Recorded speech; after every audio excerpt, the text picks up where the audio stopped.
Bližamo se koncu leta, ko je čas praznovanj in ognjemetov. Za živali pa to ni praznično veselje.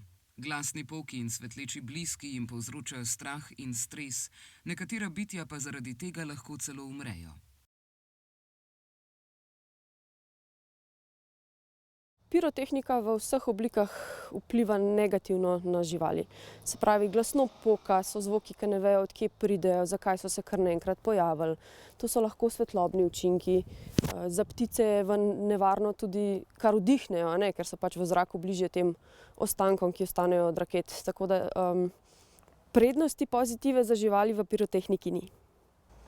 V bistvu vsi zelo glasni, nenadni zvoki. Saj tako, ko se mi ustrašimo, ko nekaj zelo poči, se tudi oni, s tem, da slišijo še bistveno bolj in ne razumejo, od kje prihaja. Mi pogledamo, rečemo, aha, tole se je zgodilo. Živalim pa ni jasno in jim je to lahko groza.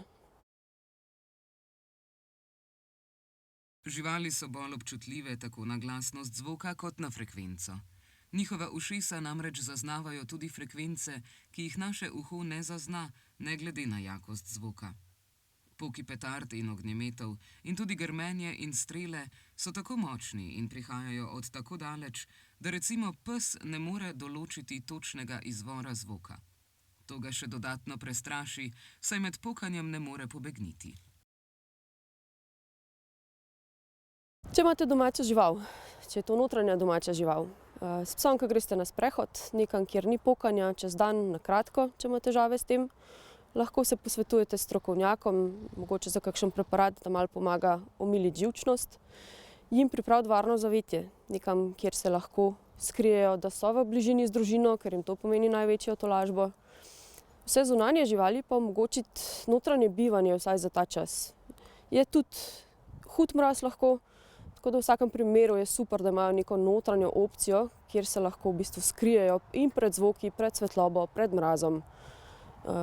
Najboljše pa seveda, da so z nami, z družino. Živali ob pokanju ne tolažimo, ker to pomeni, da potrjujemo njihov strah, rečemo, ja, res je grozno. Ne kaznujemo, ker to ni namenoma, to je fizični odziv. Kaznovanje ni primerno. Najboljše, da smo nevtralni. Da nas zvok ne moti, živali se bojo zgledovale po nas, se pravi, aha, je nevarno, ni nevarno. V redu, super. In da omogočimo svojo bližino, da lahko pridejo do nas, da so lahko zraven nas, da same izberejo, kje bodo. Ne, da jim mi določamo, na katerem mestu mislimo, da bo za njih najbolj varno. Strah pred glasnimi zvoki se pri psih pokaže na različne načine. Opazimo lahko pospešeno dihanje ali sopenje, nemir, tresenje in izrazito živčnost. Številni psi začnejo cviliti, lajati, uničevati predmete ali poskušajo pobegniti iz situacije, ki jo doživljajo kot grožnjo. Če je strah močan in zanj ne poskrbimo, se s časom še stopnjuje.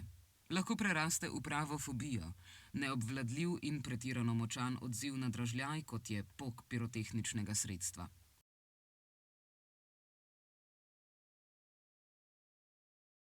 Fobija pred glasnimi zvoki se kaže kot neprestano lajanje, tuljenje, panično skakanje, brezglavo beganje, plezanje ali uničevanje predmetov.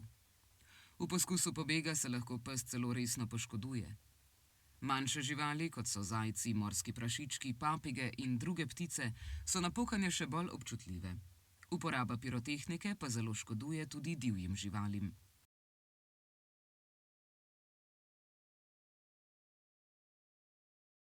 Pirotehnika je lahko problem povsod. Ljudje si predstavljajo, aha, grem pa v gozd, tam pa ni ljudi, ampak so pa divje živali. In včasih to lahko pomeni razliko med življenjem in smrtjo. Takrat je že tako malo hrane, malo energije in v bistvu vsak nek tak nenaden preplah lahko pomeni, da je energije premalo za življenje. Tudi pri rejnih so dokazali, kokoši dajo manj jajc, krave dajo manj mleka, tudi neke dolgoročne posledice so, ni pozitivnega vpliva. Pirotehnika je super lepa, ampak zastarela in nepotrebna. Imamo okrašena mesta, imamo zelo lepe možnosti sprehodov v večjih mestih, v manjših mestih, v vasicah, lučke, druženje z družino, različni dogodki. Za dobro počutje, za smeh, za veselje pirotehnika ni potrebna. Razmišljajte zdaj. Treba se pripraviti na pokanje, vemo, da bo pokanje. Majčkeno pozno je že za prilagajanje na glasne zvoke, ampak obstajajo pa snovi, ki lahko pomagajo omiliti to grozo, to pa po posvetu z veterinarjem.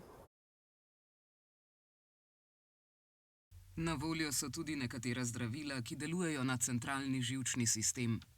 Zmanjšajo njegovo aktivnost in tako pomagajo, da se žival umiri.